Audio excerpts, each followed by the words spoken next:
Hello and welcome to today's news bulletin. Let's have a look at today's headlines. Integrated Biotherapeutics and the Scripps Research Institute collaborate to develop pan-Ebola virus vaccine.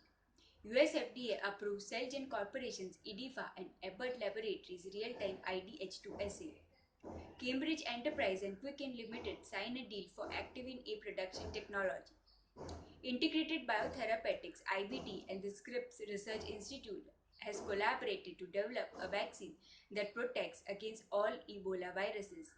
The National Institute of Health's National Institute of Allergy and Infectious Diseases has won an award of $6.6 billion for this.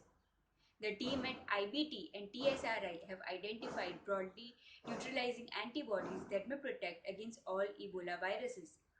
The NIAID funded project will use the EBOV glycoprotein as a foundation for the rational design of pan-Ebola virus candidates that can elicit broadly protective immune responses targeting structural sites that are shared between the different viral glycoproteins.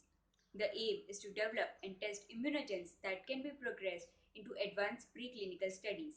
IBT is focused on the discovery and development of vaccines and therapeutics for emerging bacterial and viral infectious diseases, including panfilovirus immunotherapeutics and vaccines.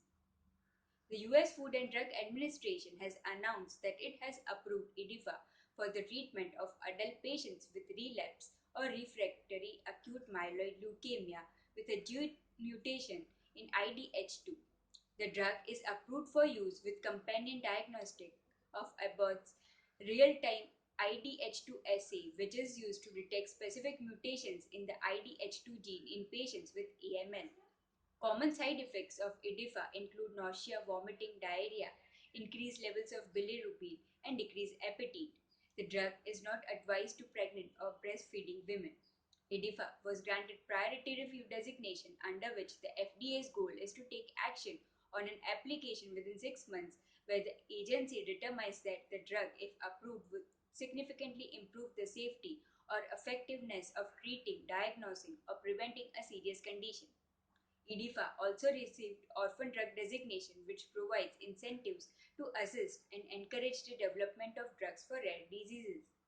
Cambridge Enterprise, the commercialization arm of the University of Cambridge, and specialized growth factor manufacturer Quicken Limited have signed a key licensing deal for Activin A production technology. Activin A and others from its family of proteins are used by stem cell scientists to mimic the environment in the human body. The newly licensed methodology will be used to manufacture proteins that are used for control of stem cell growth and differentiation. The mission of Quicken is to produce high-quality bioactive proteins for stem cell researchers and the regenerative medicine industry. That's all for today. Thank you. For more videos, like and subscribe to our YouTube channel Biospectrum India.